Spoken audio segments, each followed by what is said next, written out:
Coucou tout le monde, on se retrouve du coup aujourd'hui pour la troisième vidéo de métaboglucidique. Pour l'instant, je vous ai sorti du coup la vidéo de la glycolyse et la vidéo de la néoglucogénèse. N'hésitez pas à aller voir si ça peut vous aider et à me dire ce que vous en pensez, à me faire un max de retours. J'espère que ça vous sert et que ça vous aide surtout. Alors aujourd'hui, on va faire l'interconversion des oses ensemble, donc la fiche juste ici. Alors pourquoi j'ai pas commencé par plutôt la glycogénogénèse et la glycogénolyse pour faire dans l'ordre? Tout simplement parce que je me suis dit et puis en plus j'ai regardé vos réponses à mon sondage sur Discord, et je me suis dit que ça pouvait être beaucoup plus utile pour vous d'avoir l'interconversion des oses aujourd'hui, vu que c'est quand même un cours que j'ai sorti il y a pas très longtemps. Et surtout qu'il reste quand même un peu plus technique que la glycogénogénèse et la glycogénolyse qui sont aussi des petits cours, mais qui restent simples et sachant que je vous les ai sortis, excusez-moi, en début de semestre quand même.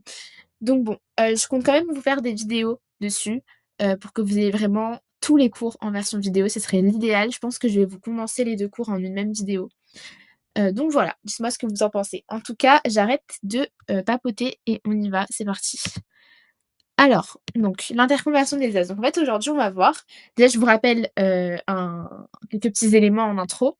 Donc on nous dit quoi? On nous dit que les cellules utilisent principalement du glucose, qui sera du coup dégradé pour donner de l'énergie, notamment via la glycolyse. Alors ça, c'est un big rappel, de la glycolyse. On se souvient, on a notre molécule de glucose, elle est dégradée en 2 molécules de pyruvate. Et tout ça, du coup, ça fait de l'énergie, ça libère de l'ATP. Ensuite, le pyruvate, en plus, il pourra se transformer en acétyl-CoA, qui va pouvoir intégrer le cycle de Krebs, et cetera, et cetera. Enfin bref, on peut utiliser le glucose pour faire de l'énergie. Par contre, on nous dit que dans certaines cellules, notamment les cellules du foie, on va être capable d'utiliser d'autres molécules que le glucose. Donc ça, c'est super important à retenir. Il n'y a pas que le glucose qui peut, être dégradé par la glycolyse. Certes, c'est l'exemple qu'on suit, dans le cours et dont on parle le plus souvent parce que, bah, c'est le plus récurrent, mais dans certaines cellules, on peut avoir aussi, par exemple, du fructose ou du galactose qui va pouvoir être dégradé par la glycolyse et ça, c'est ce qu'on va voir aujourd'hui. C'est pour ça que, du coup, ce cours s'appelle l'interconversion des oses, OK? Donc on va se servir de plein de molécules pour au final rejoindre les mêmes voies. Alors, donc on nous dit quoi? On nous dit que le sucrose du coup ou saccharose, c'est la même chose, est digéré par la sucrase au niveau intestinal pour libérer des molécules de glucose et de fructose. Alors c'est exactement ce qu'on voit dans cette réaction-là. Donc on a, notre molécule de sucrose, on utilise l'enzyme du coup qu'on appelle la sucrase et on va donner in fine du glucose et du fructose. Donc ça vraiment retenez, c'est super important. Quelle molécule donne quoi à chaque fois? Quelle molécule est dégradée en quoi? Ici, c'est vraiment le sucrose qui sera dégradé en glucose et en fructose par la sucrase. Je répète. Alors ça, c'est super important aussi, toutes ces notions de transport, de transporteur. Donc pour entrer dans les cellules, il faut savoir que le fructose utilise les transporteurs GLUT, OK? Donc les transporteurs GLUT, ils utilisent un type de transport qu'on appelle le transport passif. Ça veut dire quoi le transport passif? Vous l'avez déjà vu, je pense, en cours d'intro, normalement. Mais en fait, un transport passif, c'est un transport qui ne nécessite aucune consommation d'énergie. Il va pouvoir passer comme ça tout seul, OK? Sans consommation d'ATP ou autre. Donc en l'occurrence, le transporteur spécifique du fructose et ça, c'est super important à savoir, c'est GLUT5. Attention, peut y avoir des pièges, on ne sait jamais. Donc vraiment, retenez bien que le transporteur spécifique du fructose, c'est GLUT5 et que fructose va pouvoir rentrer dans la cellule grâce à GLUT5, OK? Mais du coup, vous allez vous demander: «OK, il est rentré dans la cellule avec GLUT5, c'est bien beau, mais comment il va ressortir dans la circulation sanguine?» En fait, il ressort via GLUT1 et GLUT2. Ça, c'est super important, retenez bien. Fructose rentre dans la cellule via GLUT5 et sort de la cellule via GLUT1 et GLUT2, OK? Et ensuite, il va pouvoir être utilisé par la glycolyse, par interconversion. On va le voir. Donc le métabolisme du fructose, il a lieu essentiellement dans le foie.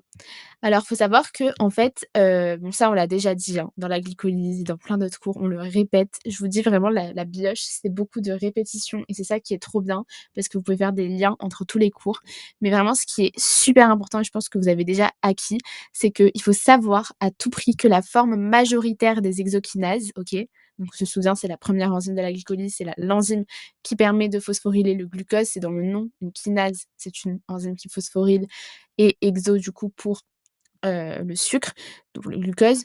Donc dans le foie, la forme majoritaire des hexokinases, c'est l'isoforme 4. On se souvient, c'est la glucokinase qui est spécifique au glucose. Ça, c'est super important, on l'a vu maintes et maintes fois.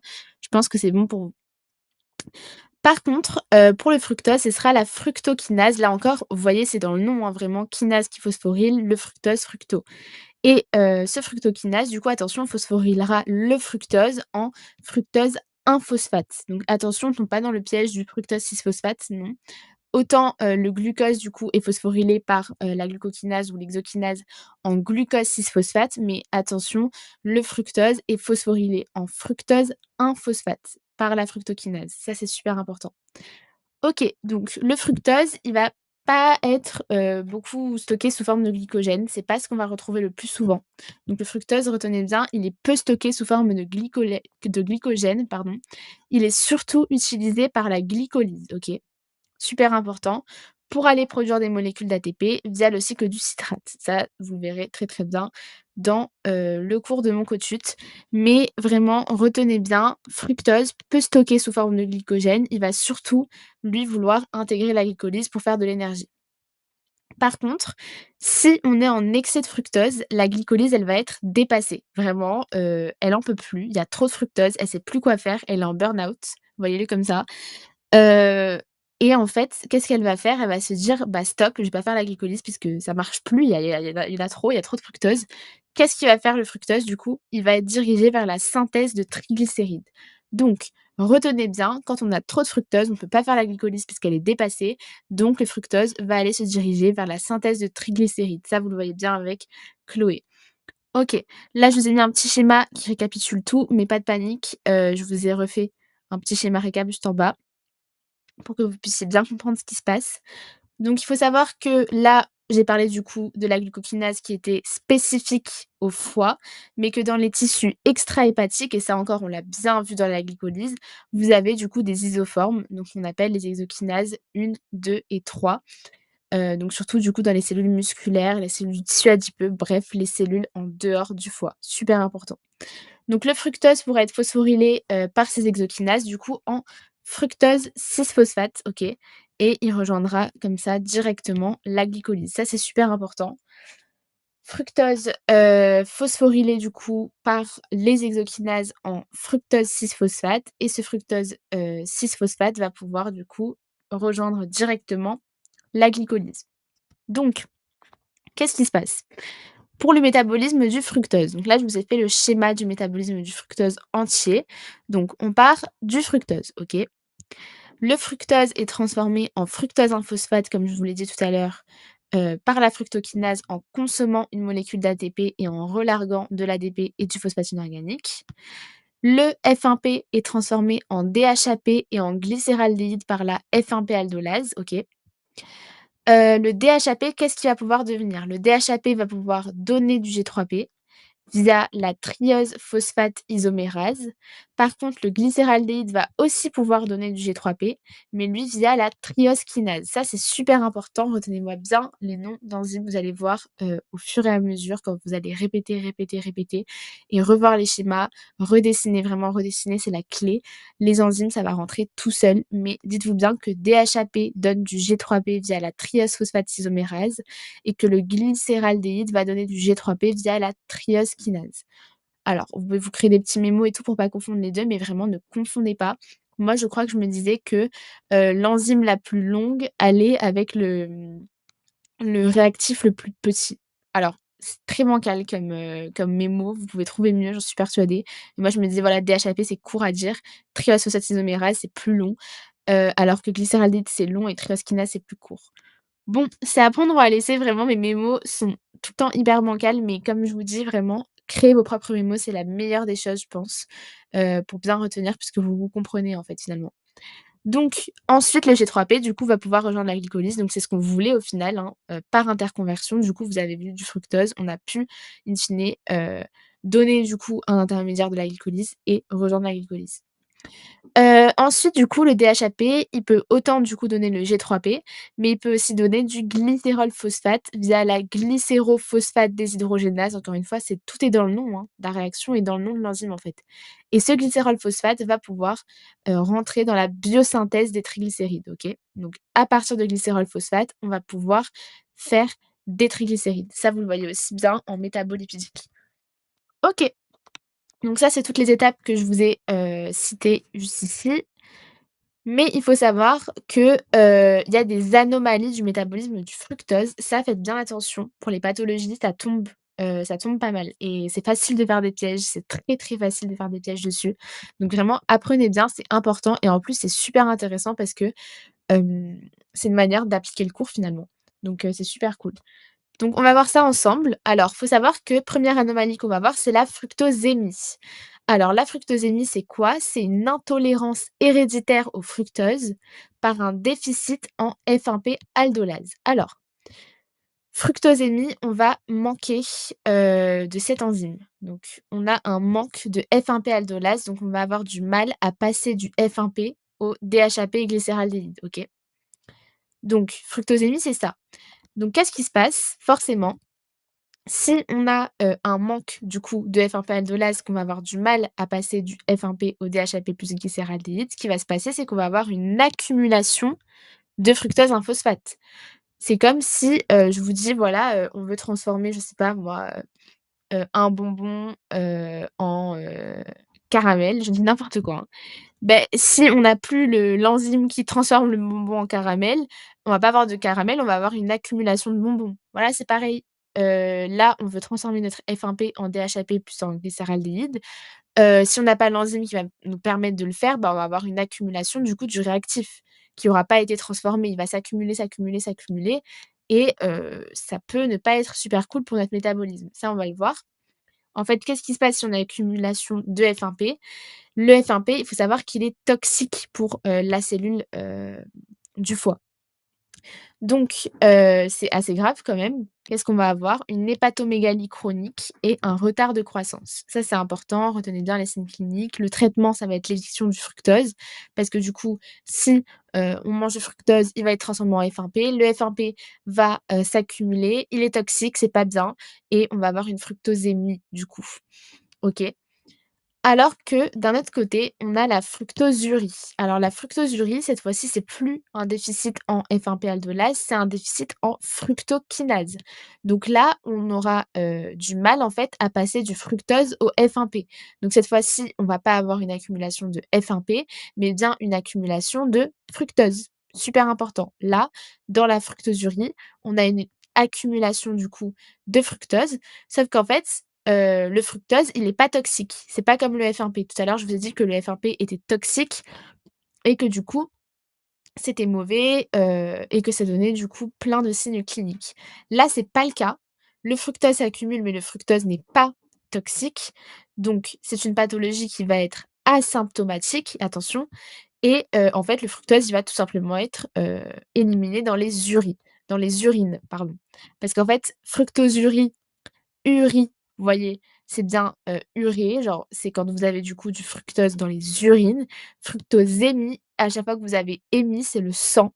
Donc c'est une accumulation de F1P qui va être dans le sang. Donc forcément, ça va être symptomatique alors que fructosurie, on le sent pas. Ça, s'évacue du coup dans les urines et il y a rien de toxique finalement, OK? Donc on retient bien, bien, bien ce que je vous ai mis en encadré ici. La fructosémie, du coup, c'est symptomatique alors que la fructosurie, c'est bien asymptomatique. Alors là, je vous ai mis un petit mémo très tiré par les cheveux. Je vous laisse aller le voir si vous voulez. Si ça vous embrouille plus qu'autre chose, n'hésitez pas à skip. Je me suis dit que j'allais vous le mettre au cas où parce que même moi ça m'aidait. Mais vraiment ne vous attardez pas dessus. Petit mémo un peu plus simple, pour retenir ce qui est symptomatique, ce qui est asymptomatique, c'est ce que je viens de vous dire. Fructosémie, on est dans le sang, accumulation de F1P toxique dans le sang, on a des symptômes. Fructosurie, du coup, accumulation de fructose dans les urines, on évacue, donc on n'a aucun symptôme et le fructose n'est pas toxique. Voilà, vous pouvez tout simplement retenir comme ça. OK, donc là, je vous ai fait, un petit tutoriel. N'hésitez pas à le lire si ça vous aide à bien comprendre à chaque fois. Donc voilà pour le métabolisme du fructose. Vous avez vu, c'était pas si compliqué que ça. Là, on en a fini avec le fructose, du coup, une des molécules qu'on utilise, dans l'interconversion des os pour rejoindre la glycolyse. Maintenant, du coup, je vais passer au galactose. C'est parti. Alors le galactose, lui, il est retrouvé dans les produits laitiers. OK, jusqu'à là, tout va bien, rien de très compliqué. Donc il est obtenu par la digestion du lactose, donc dans les intestins, OK? Et en fait, la digestion du lactose dans les intestins libère des molécules de glucose et de galactose, OK? Donc on part du lactose, OK? Le lactose, on le casse et on obtient du glucose et du galactose. Donc c'est comme au tout début quand je vous disais qu'on partait du sucrose pour obtenir du glucose et du fructose.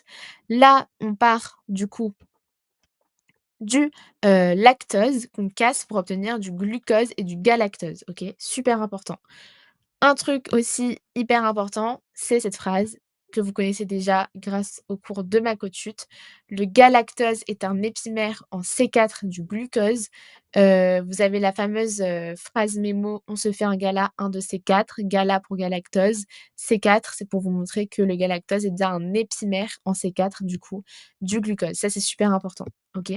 On se rappelle, épimère, c'était quand vous avez un seul changement de position au niveau d'un seul carbone, OK?